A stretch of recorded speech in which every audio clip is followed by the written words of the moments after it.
So I'm here today with Asian Kurt Cobain. Yeah. And from the acoustic set. Man, it was a good sesh.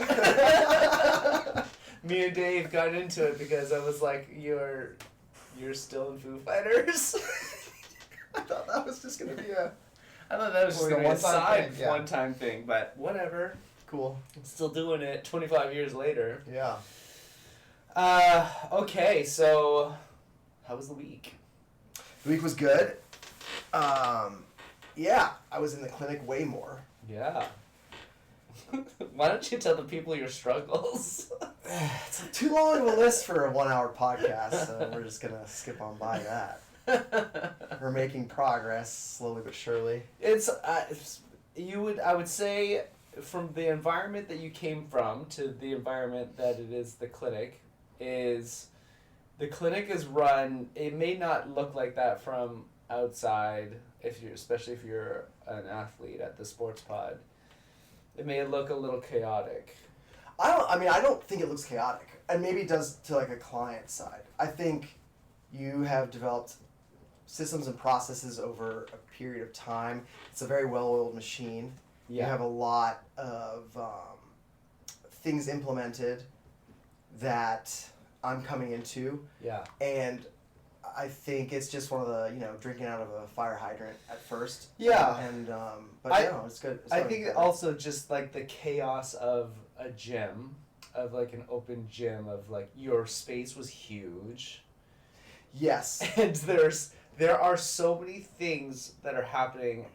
There were so many things that were happening at Deep. There's no way one person could have known what was going on in every single situation. Yeah. But I know what's going on all of the time. It's the difference of having, throughout the week, there would be at least 150 people coming through. Yeah. The doors in various classes.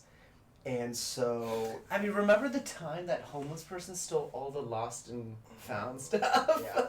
I chased him down the street and just stuff is just coming out. And yeah. I mean, technically, you always say, you always cleaned it out after a couple of months, and you're like, we're giving this to Goodwill, so if you, last chance, if it's here, it's here, if it's not. So technically it went to Goodwill. Yeah, it did.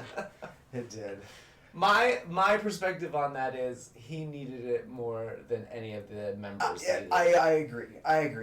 You're not selling that type of stuff. No, drugs, right? No, I was the only thing I think I had maybe a Yeti that I liked that was in that mix. I mean, but that's on you. How long was that Yeti in the lost and found? Well, sometimes I would just set it there. That's all. It is on me. Yeah.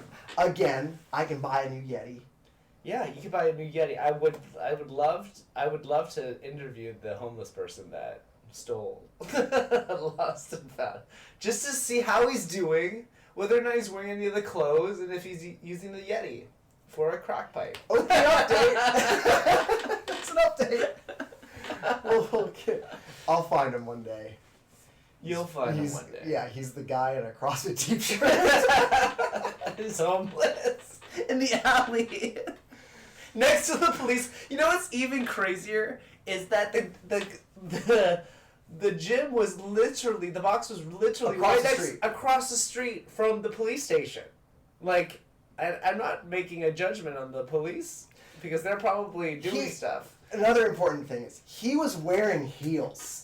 He was wearing heels? You couldn't outrun a guy wearing heels?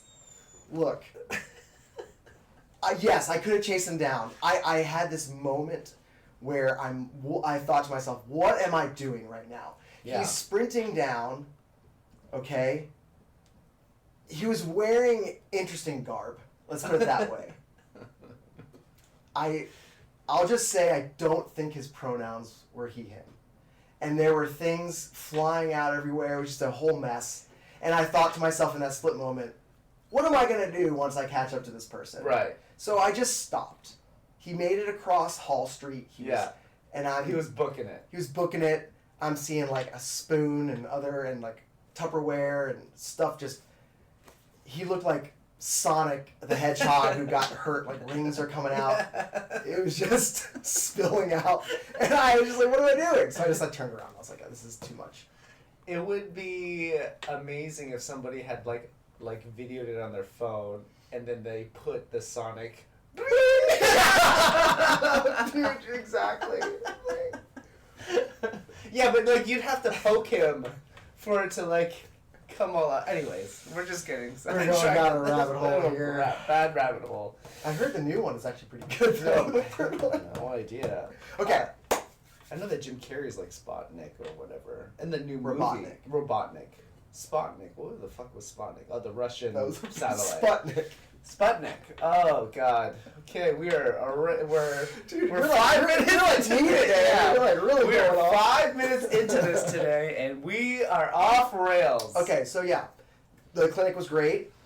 I am slowly getting into the processes that you have in place to make things less chaotic. Yeah, run smoothly, and yeah, because there's, I mean, with the gym, there was a lot less daily up. You're not updating charts that I need to like make sure that you can see, so that you know it's. Yeah. That wasn't there. It was more, and a lot of that was more free form when they would come back in the next day. Yeah. Hey, how's this feeling? Hey, I know we worked on this. So it was always in communication, but not documented. But this is an actual practice. Yes. There's it has the documentation. So it's just it's just learning that process. Yeah, it's again, as a athlete, you just come in, you get treated and whatever. But and people might be like, well, the cost is a lot. And sometimes I'll get athletes be like, it was only a 45-minute appointment or whatever. Like, dude, it is actually, for me on my end, It's way more. It's way more because like each that I didn't realize. Yeah, like each patient, each athlete, it's not just like the time I'm seeing them. It's like all the other stuff. It would on the be back end nice. too.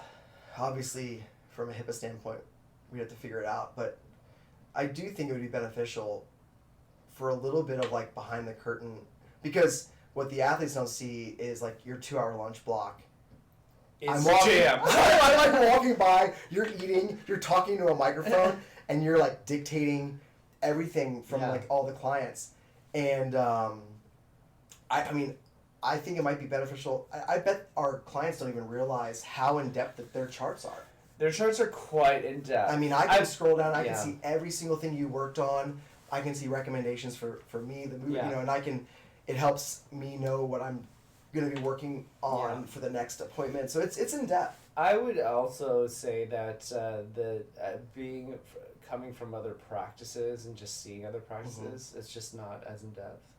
Like the other doctors are not keeping good notes, and I would get skewered when I worked at a different clinic where I was adding a ton of information, but it didn't necessarily match up with the insurance. Like, sometimes your notes have, like, for insurance people, which I don't know how the fuck clinics do this. Yeah, the insurance thing. With the insurance, but they have to, like, literally kind of manipulate their notes to match what their insurance codes are, and then they'll flag a fucking note and deny a claim if you say one thing wrong. It's just we should do a whole episode of insurance and just how fucking crazy it is. But yeah, the documentation is just for good communication for all team members, and then like to me it's like added quality care. Absolutely, it's a much higher quality level of service, and it translates to just more your session when you get there. It's just a smoother transition, and the client doesn't necessarily know like the back end side of how that all occurs. But it's nice because when I'm meeting with a client for the first time to work with them, I have like detailed notes to work from. Yeah. So today's episode is when we're gonna do this more frequently and more on a regular basis is Reddit stories, which pertain to fitness or wellness or whatever it may be. I think we'll eventually, when hopefully we get more subscribers to the podcast, the audience can ask us questions or they can email us questions. Yeah, absolutely. Email us details, and we whatever. Should probably have a Reddit page too. Yeah, we should. We should. That's probably on your Notion. No, it's not. That's not on it. I'm gonna add it.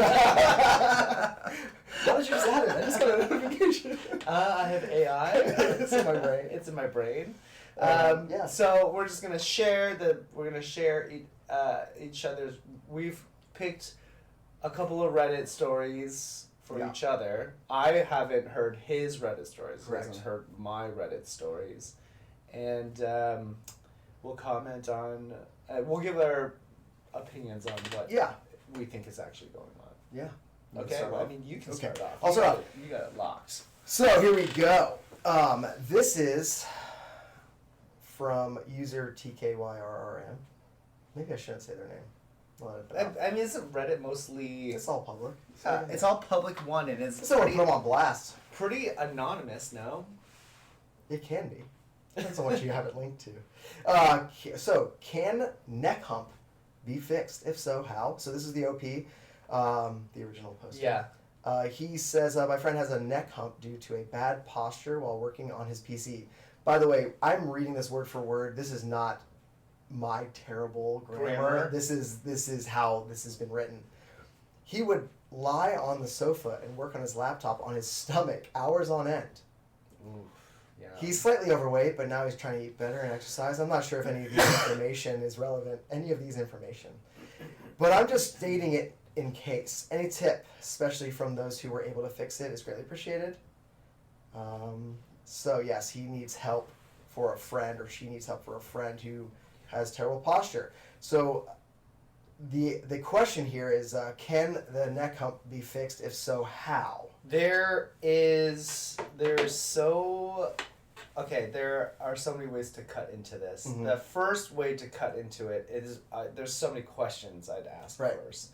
And the first question would be, has this person had any type of imaging done in that? And I know we call it the CT junction, meaning the cervical and the thoracic spine junction, where you're flexing your neck forward, and that can be set in place.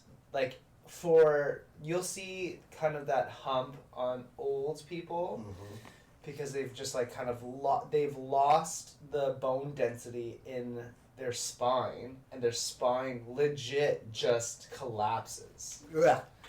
And it wedges like a cheese wedge, like this, and then that's what creates that.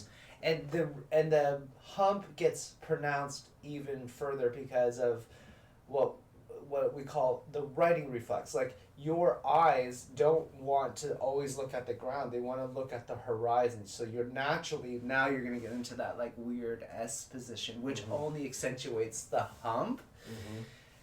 So the first question would be, have you had imaging? And then we look at the imaging, and if it's wedged, I'd say, you're fucked. Yes. And this is a great lesson to all of you, to stop looking at your phones, or the thing that I find the most, which again is bad sleep hygiene, but especially my female at home, they're working from remote workers, they'll do it either they'll be on their laptop on the couch in a weird fucking their leg is like this, and then they have, I don't even know how they even position. Seeing during COVID times when my wife was working from home primarily. She still works from home a little bit, right? Two times only once a week, and not even really that anymore. Once Henry started going to school every day, she stopped working from home. Okay. She'll sometimes work from home once a week, but before she went back into the office, Yeah. before they went, full time back to work. I mean, I'd come in and she'd be on her laptop. Yeah, like this. Crisscrossed. And I'm just like, and she's like, I need to see Boo. This Back hurts. is I'm killing me. like, I wonder why. So yeah, no, it's like the posture. It's like, why don't you have a desk? Right, and or you have a desk, but like, yeah. why are you choosing to sit? Right, so like that's the first place is the couch, and then the second place that they always are. And I'm not. This can also men do this too, but I find it mostly women in the practice that come and tell me this shit. They're in bed and doing work, like, and they have like a couple pillows, but they'll still be in this like kind of. I think that's the worst because your back just turns into like. Yeah, like a fucking full C, like you're doing like an L-sit cannonball.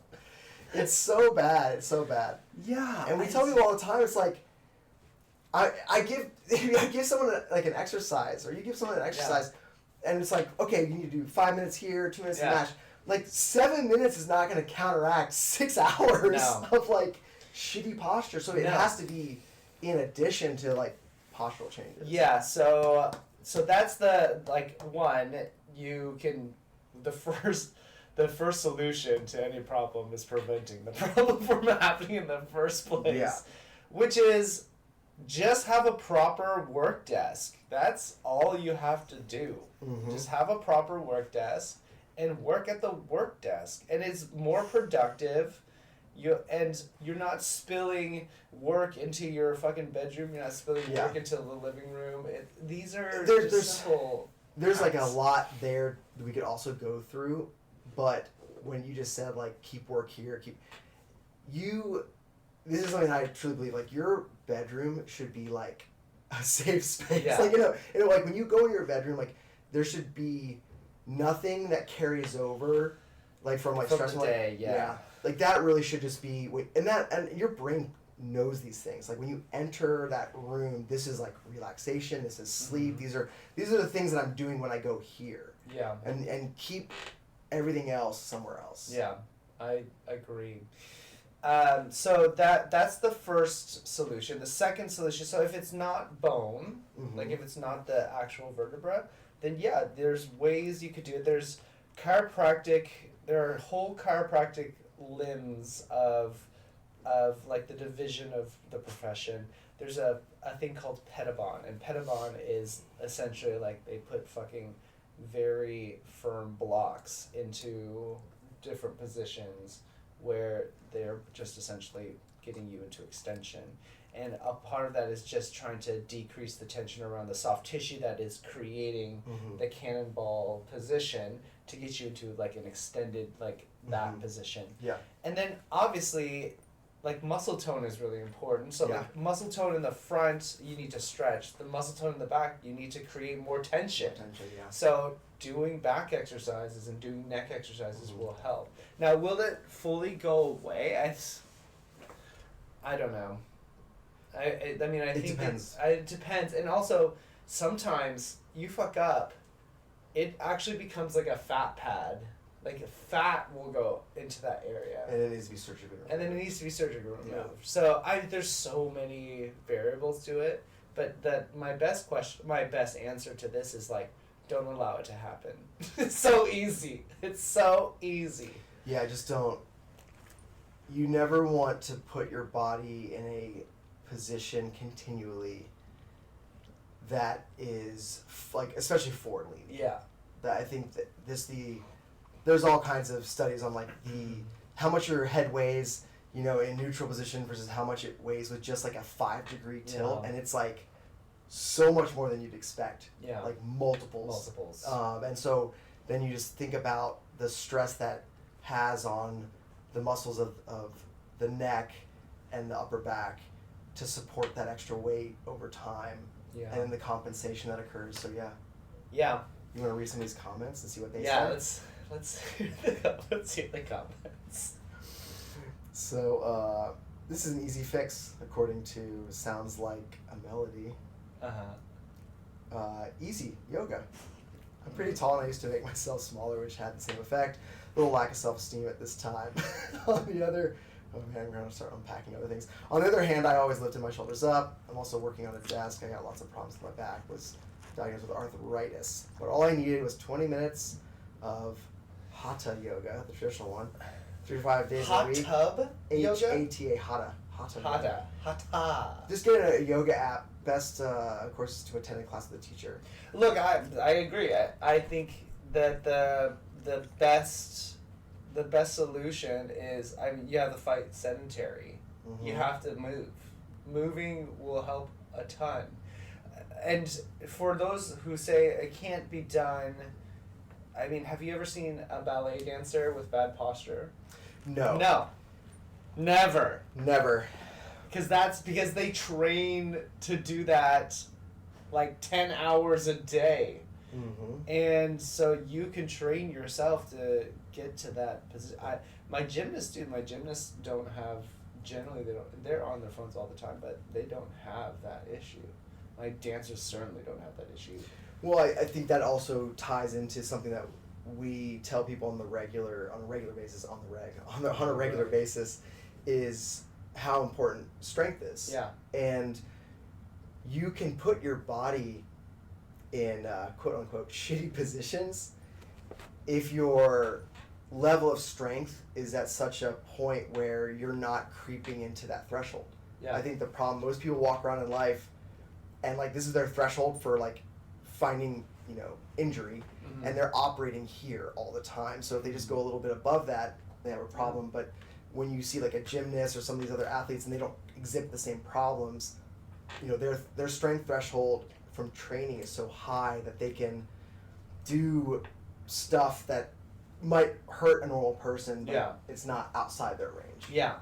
And again, I don't want to hear it in the comments that, well, I don't want to get bulky from... You're not going to get bulky, okay? It's not how this works. And for each one of you that says that in the comments, you're going to have to donate to the fucking Good Posture Will charity.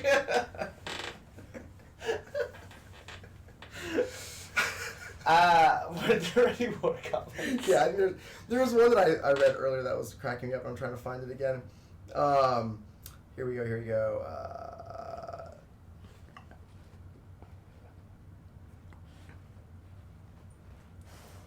Oh man, now we're going down to. Yeah, let's get some crazy. He could have an endocrine condition called Cushing's. Yeah, Cushing's is a thing. That is a thing, and but a lot of people are now saying you need to see a doctor, and then you've got the standard slew of people that are saying chiropractic is invented by quack spiritualists. And then you have people that are saying, oh geez, this one is interesting. So, you need to see a manual osteopath. It's the only practitioner who would assess from his toes to his head. They're like a chiropractor, but not so forceful or fast movements. Okay. I've had uneven shoulders. So this is the one that gets me. This is the one I was looking for. Uneven shoulders. Okay. I know. These are triggering. These are red flags. Okay. I'm like getting triggered already. Here we go. This whole thing's gonna trigger you. I've had uneven shoulders for 15 years and an uneven sternoclavicular joint, the joint between the clavicle and the column, on the front side of my body. And get ready. In 10 minutes, an osteopath assessed my whole body and fixed the joints, and they've stayed since. We actually need to do a whole other podcast about how wrong that is. So, I don't know how you can do a 10-minute assessment and then fix everything in one. It's not possible. It's not possible. I would say, and I'm not saying that placebo is not a good thing. It's not. It's generally sometimes looked at in a negatively thing, but like. This dude obviously has some mental issues, and that person was able to convince him that now you're better. And he's like, oh, I am better. And great. Who cares what caused it? Who cares what caused it? I mean, I'm happy you got a good result out of it, but no, it just doesn't happen that quick. Look, just like the original poster, the OP, it took probably a year or two for that to happen, develop. right? So it's going to take you a little bit to dig yourself out of it. I'm not saying it's going to take you a year, but it's going to take some time. There's no, Right. you can't, there are no shortcuts to There's no shortcuts. biomechanics, and there are no shortcuts to like physiology And I think and anatomy. Correct. And I think what frustrates me a lot of times when I'm reading Reddit is everyone has their notion of who and what should be done for something. And what I like about the way you handle things, and I think it coincides with like how there's a million ways to skin a cat. Yeah.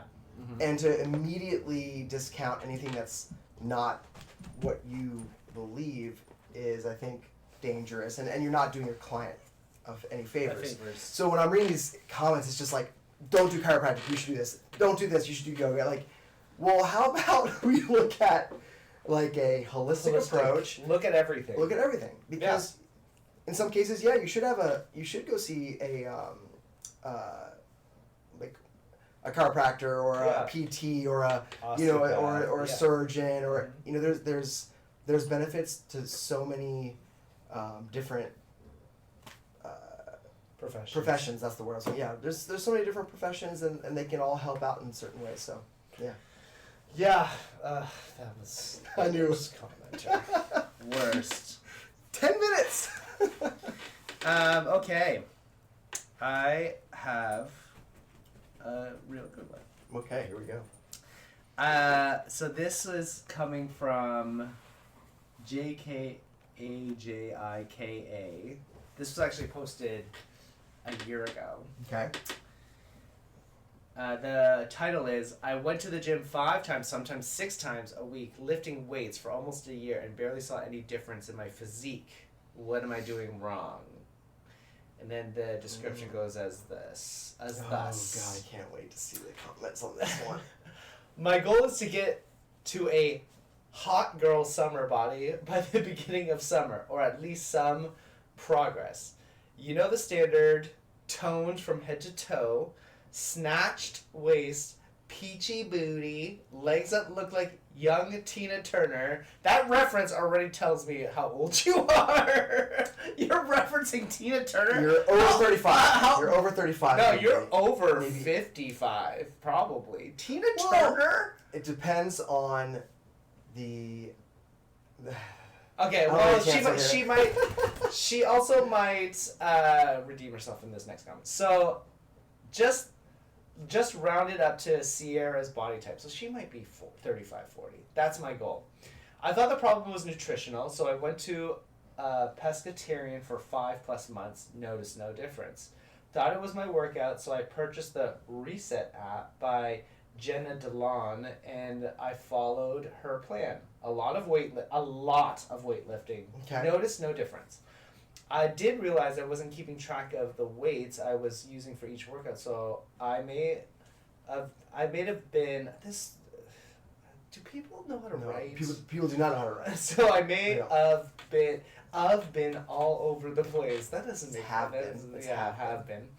And my protein intake is shrugs. I've been out of my routine for the past month. I've gained back all the weight I shed off.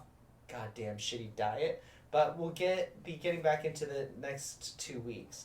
I'm going to be focusing a lot on landmine workouts. I don't even know what that means. I'll explain what that is, yeah. Keeping track of my weight progression, probably go back to the pescatarian lifestyle. So Okay. I feel better about myself, and what else should I be doing? What am I missing here? How come I'm not losing weights and toning it up? Okay. Boom. So many things. So many things. Quick little philosophical approach why my just philosophy in training clients. I always start off assuming that the client is telling me 100% truth. Yes. I don't want to start. It's not a good relationship to start off where you're like, they're probably lying. They're actually not doing this. Yeah. If that, we'll get there. But But there are times where that meme where the it's like there might be red flags, and I'll note those. But at the beginning, everything the client says they're doing. Yeah. Because I want to start there, and then if I make adjustments based on what they're telling me, and then things aren't changing, then I can start looking at, okay, other things. So from what they're telling me, the first thing that stood out to me is if she's doing all of these things, there should be change. Yeah. Even if she's not lifting heavy enough, even if she's not eating enough protein, she should be seeing more change based on the amount of time she's working out. So when someone tells me they're working out like 5-6 times a week, they've got their diet, and they give me a lot of stuff, sometimes my first avenue will be, are they actually doing too much? Are they putting themselves in too highly stressed situations, overtrained, increased cortisol? Yes. And so their body is actually it's survival mode. And so sometimes it'll do things hormonally that will affect your ability to lose fat, gain muscle, because your hormone profile's all jacked up. She also admits that she wasn't writing everything down. Like, which she is doesn't tough. know. So then, yeah. We don't really know the intensity of the workout or how heavy the weights are. So she could be doing like 2-pound weight. Like, if you're not stressing your body, then it's not going to change. Like, if you can, I think the most common misconception is like, I went to this class and I was doing 2-pound weights. Like, why am I not getting more tone? Like, you're not doing it heavy enough. I say this all the time. Form follows function. Yes. No one turns on their TV during the Summer Olympics and is watching a sport and thinks that person doesn't look like they belong in that sport. Yeah. There are outliers here and there, but generally sprinters look like sprinters. Yeah. Decathletes look like decathletes. Gymnasts look like gymnasts. The sport alone will self-select for a certain body type. That's true. But the training and the rigorous training for that sport and what that sport requires will cause the body to adapt to that sport. Yeah. That it goes all into all life, right? So no one just walks and only does walking and speed walking and looks like an Olympic weightlifter. That's because you're not putting the stress on the body enough to grow that muscle to what an Olympic weightlifter requires. So when someone's saying they're not gaining muscle, they're not getting tone, that just tells me we're not stressing the muscle system enough. Yeah, and we also don't know how much protein. Like, look, show me the fucking receipts. You got it. Document this shit. And then what is pescatarian? Like, you can change your diet. You can still be eating like an asshole. Like, you could be eating way too much. It just means you're eating fish. It doesn't mean you're not eating who knows what. Yeah. From like I don't know her macronutrient breakdown. She could be eating 350 grams of carbs, 60 grams of protein. Yeah. And that's not going to do body recomposition. So to get lean, there's a multifaceted approach. If you want to be lean, people say, oh, abs are made in the kitchen. Like, yes, that's true. But everything helps everything. Yeah. So if you're not stressing the body properly to promote the right hormone response, so if you're not doing, in this case, you would want to be doing more short duration, high intensity, lots of rest, and then coupling that with heavier lifting, more resistance training, and then coupling that with like proper protein intake and good sleep, and all those other things. So there's a lot that we would need to uncover, but like I said in the beginning, we want to just assume she's doing everything. She might be overtraining. If she's doing that much work and she is training hard, then she might be overtraining. Well, let's get some updates. Oh no. Okay. Let's go for the most upvoted comment. By Pickles Tommy Pickles. Do you think he likes pickles? Or do you think pickles is a euphemism for something else? Oh God. He says a half sour. Also, it could be a girl. I don't know why. I just assumed Tommy could be both a boy or girl name. Anyways, he or she says, it's your diet.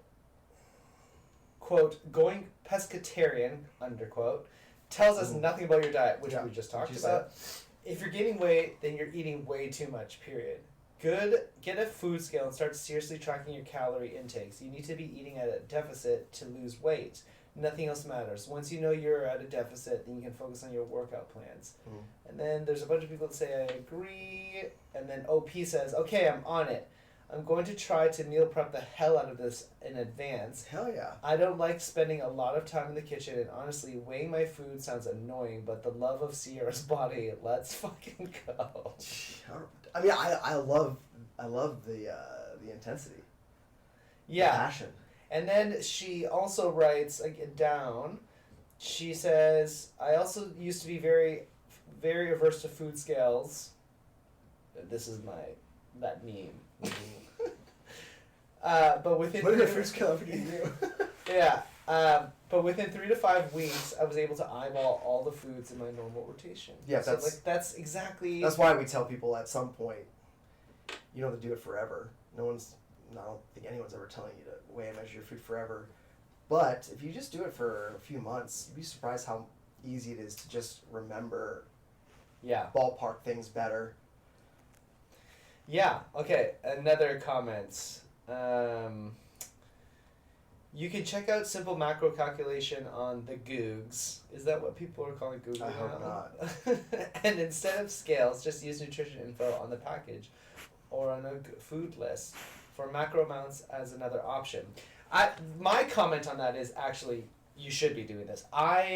Myself am trying to cut, and I'm looking at everything I'm always surprised how many carbs and sugar there is in all the shit that I'm eating. Well, it's just like they add it. Yeah, it's added in everywhere, and you just don't realize how many carbs are put in things. And the other sad part is, even in things that you wouldn't ever expect them to be, like peanut butter.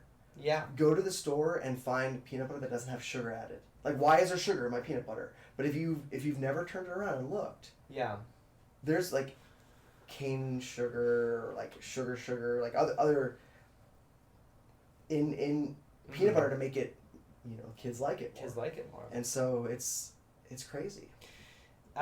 She says, OP says, I totally get the carbs are the fuel for the body, but I was probably taking way too much carbs. Here's a ding ding ding moment. I love my potato bread. First of all, what is potato bread? Potato bread it's like a gluten-free option. Uh-huh. So it's generally in the fridge aisle. Yeah. At a grocery store, along with like Ezekiel bread and other things like that. But newsflash, if people don't know this, but gluten-free options don't necessarily mean healthier. Yeah. Gluten-free just means it's gluten-free. Yeah. So if you don't have a gluten allergy, and we can go down a whole rabbit hole there as far as like, different levels of intolerance and how that affects you. So I'm not saying that eating a gluten-free option isn't good, but it's good from an inflammatory state. Yeah. It has nothing to do with your macro breakdown and all of that, and like what it's doing from like an energy standpoint. Yeah. It's just helping you from a reducing inflammation, which is good. Yeah. But it's not gonna affect you from a over consumption of calories. I'm just gonna make one more there's one more comment here that I think is a good notable comment, and it's by Puppy Knife. These are such interesting names. I wanna believe a lot of them are auto generated. Yeah, because it's rough. It's rough. She comments, or he comments, Sierra is a dancer and has been at it for years. Oh, you know what? I'm mad at myself for not. Yeah. That is a great point. Are you a dancer? Also, have you tested your strength? My God, you must be strong, but at the same time, you weren't eating much protein. What about your hydration and rest? Protein is meant to support, repair, and nourish your muscles. I love this maybe person. They weren't growing. Also, how many reps and at which weight exercise were you doing? You could have been maintaining your weight the whole year depending on your fat, protein, carb, sugar balance, macros, and portion sizes, meal frequencies, calories were being burned but replaced. If you haven't done any cardio either, which burns calories faster, I actually disagree. It burns calories at different times. Yeah. That also might have been a factor. If you make these changes, you'll see better results. There's a lot there that's good. Yeah. OP responds, I used to train as a dancer for years. Okay, she just slapped back and never came across came close to Sierra's body. Also, did they call her Cece? Sierra? Cece? Okay, whatever. I don't know. Have I tested my strength? Last year I was able to Park? deadlift 120 pounds and hip thrust in the 150s for 4 to 5 sets. Pretty good. Yeah. I never measured my... Well, it kind of depends. It depends on like your the size. Yeah. But I mean, there's a lot of girls that can do that. I never measured my protein intake or calories going in and out until now. Hydration, I was drinking half a gallon of water per day. Rest 7 to 8 hours. Mm-hmm. I can't stand heavy weights, low rep workouts. Oh, there we go. I'd rather have progressively heavier, high rep workouts. That's just that in a strength and conditioning world. That's just increasing strength, but it's not increasing muscle mass. It's yeah. So like when you look at those high rep volume, it's more catabolic. It's more stressful in the system in a different way. It's not going to promote the growth hormone testosterone secretion that you want from a heavier load. Yeah, which will combat your cortisol. Like the more testosterone, less cortisol. Like cortisol gets drawn down. From what everyone is stating in the sub, my nutrition is where I stumbled, and it makes sense. So that's what's going to be the priority moving forward. No more potato bread. I think it's a smart choice to start with the diet. Yes. I think she probably was over consuming carbohydrate, under consuming protein. But I also think second to that, we would need to look at her training program. Yeah. And recommend more rest between sets, lower volume, lower rep counts, higher weights. Yep. Okay, let's go to the next one. Okay, here we go.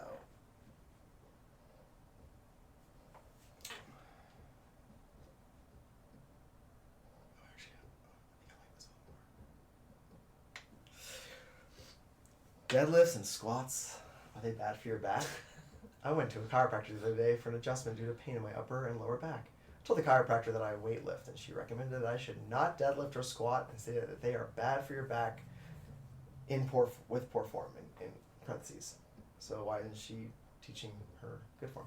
I wanted to see if this is true. I do not have any back issues, possibly a mild scoliosis from a screening in elementary or middle school, but no visible curve. I do have pain there and there from working with kids and sitting on the floor, bending over often. I don't know how well my form is for these workouts, but I wanted to see what you all thought. Thank you. No! It's like, I don't know. That doctor, I try not to say bad things about other doctors. I'm not going to say anything bad. She's just misinformed. She's misinformed and not necessarily educated on what weightlifting is. But no, I mean, squatting, I get asked this question all the time, and I'm like, there's something wrong in the variables there. Like, you're either going way too heavy, you're bad mechanics, and bad form. Like, there's just so many things that can and then also, correlation is not causation. Like, I don't know what this person's daily like. If you're sitting for like 9 hours a day and then you go and deadlift like 200 pounds, no warm up, nothing, your fucking back's gonna hurt. And you don't work out. Like, I don't know what your fucking workout program is. Yeah. What about like if you like spend a lot of time in an airplane, land at 9,000 feet, and then go work out in Colorado? Yeah, Would that be bad? It's terrible. That would be fucking you're dumb. All right, what are you talking about? I didn't do that. Look, there are a lot of factors to one. I would say the first and foremost, correlation is not causation. Correct. So you can't attribute that back pain from squatting and deadlifting, and anybody that just jumps to that conclusion immediately is like not doing their job correctly. Especially without looking at the movement. Yeah. So I mean, someone could come in, and the doctor did say they're bad for you with poor form. So then why aren't we looking immediately like what the form is? We're assuming she didn't, but we're assuming she didn't because she was like, just don't do it. Yeah. So she's like kind of throwing the baby with the bathwater. Did I say that correctly? I always get these things wrong. Throwing the baby out with the bathwater. Yeah. So one, I'm actually a big believer of yes. I don't think I think that we should just take out bad form out of the lexicon and say that is not the most effective or efficient way to do it. Yeah. Because look, your body can move in a million different ways, and I believe that we should be training in those million different ways. Yeah. Specifically, at a much later age, if you are a professional at a sport you are trying to, like, you have to achieve like, let's just say you're a wide receiver and you have to achieve a certain position to do an out route. You have to train that position to be able to mimic that position in an actual game. So, and it may not be the most effective or efficient position, but it's a position that you do in your game. So, I don't think that there is poor, and we've even talked about this. You've seen somebody, what was the K-Star, you were talking about the story where the guy there. Was like, there's fucking four different lifters. He showed them all to us and said, like, which one would you rather coach? Yeah, and the one guy had, like, poor form, rounded back. It was scary. And he was rocking like 600 pounds. Yeah, it was the most amount of weight. But he didn't break. Correct. He didn't break, and I would even venture to say, if you asked him, does your back hurt? He'd probably say no. Yeah, it doesn't. So, I wouldn't attribute it to the squatting or deadlifting. Correct. I would attribute it to probably something else, and I would break down everything else that's going on in his life, and then I would break down what his actual form looked like, and then I would make suggestions. But I would never be like, just don't do these things. Well, there's just, like, very few situations where I would say don't squat, or, like, if you have, like, a fracture in your back, like, don't squat or deadlift. There has to be a clear. It's like, I have zero meniscus in my left knee. Yeah. Okay, well, maybe we need to look at. Yeah, and even then, like, if you're getting if you have zero meniscus or you have a ton of arthritis, and I know that you're gonna get a full knee replacement, then I'm saying, like, let's fucking squat as much as we can and get the muscle going, because there's just no better way that builds lower body strength. Correct. And muscle. And I think of these big, like, compound movements, like the deadlift and the back squat or front squat, as, like, at the top, or I mean, I guess you work from the bottom, like, they're the foundational movements. And when you're saying, like, we want to move our body in all these different ways, you want, like, a requisite amount of strength at the foundational movements, and then these can fork out into all kinds of way more specific, weird, smaller variations that you might utilize, whether it's in a sport or in your daily life, but the core movement needs to be overly strong first, so that you can then do the weird, landmine, clean and press, or whatever other movement you want to do. Yeah. Is there any good comments or? Of course, people. Great. Okay. There's one down here I remember reading, and I was just like, oh my god.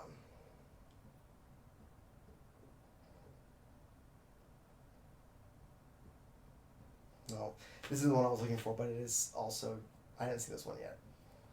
Instead of asking anything else, they go, do you use a belt when you deadlift and squat? This could help you a lot to keep your back in a good position while lifting. Keep your back safe from when you lift heavy. Make sure you, also, if you're not sure about your form, get it checked by a coach. So they did say that. But this, I'll let you say what you want to say about that, but you know what I'm going to say. One, if you are already finding it hard to deadlift a certain weight, a belt is not necessary. A belt will help because it's increasing. It's really actually, it's in that comment, he's saying that it's structurally helping your spine to be an extension. It's not. That's not what a belt is. You're using the belt wrong if you're doing it. Yeah, if you're just cinching up super tight and just trying to, like, hold yourself in place. Yes. No belt is built strong enough to do that. No. The reason why you use belt is because you're trying to create inter-abdominal pressure. Meaning, like, you're trying to create pressure in your lungs and your stomach to stabilize the torso. That's very different than trying to keep your back in a neutral position while you are lifting. And that drives me fucking nuts. Like, almost to the point where people will use belts thinking obviously it's like it's a band-aid solution. It's a band-aid yeah. in it, and most people that are using a belt, like when I see someone come into like with the gym, especially with drop-ins. Yeah. When I would see a drop-in come in and they've got their gym bag and they would just bring out that belt, I knew what they were gonna look like lifting before they lifted. Like because, and what would frustrate me is what that means is that at whatever gym they came from, instead of fixing it, they had learned just to put the belt on. Yeah. And no one had taught them how to, breathe and push the diaphragm down and shove your stomach into the belt and increase the pressure out in 360 into that belt to create that stronger inner abdominal pressure. And it's just, they wouldn't even have the belt in the right place. Yeah, it's stupid. And you're just like, what are we doing here? Look, I think that belts are useful at a more professional, higher level of Olympic lifting. Correct. But I think for the normal human, no. I feel like the normal workout person shouldn't have to wear a belt. I'm sorry. We used to have a joke at the gym, and it was like, at certain levels of like basically lift minimums, you were allowed more accessories. Yeah. So our joke was like, if you have a 500-pound deadlift, you're allowed 5 accessories. Like, it's just, you have to hit a certain benchmark to be allowed the ability to even use other accessories. And so we would joke, because you see people with like 8 accessories. They got the wrist wrap, this thing, you got the mouth guard, and you're like, whoa, these sleeves, who was coming in with a mouth guard? Like, that guy. You see that and you're like, am I about to see a 1,000-pound deadlift? Is this gonna happen right now? It's like 225. It's like, if that.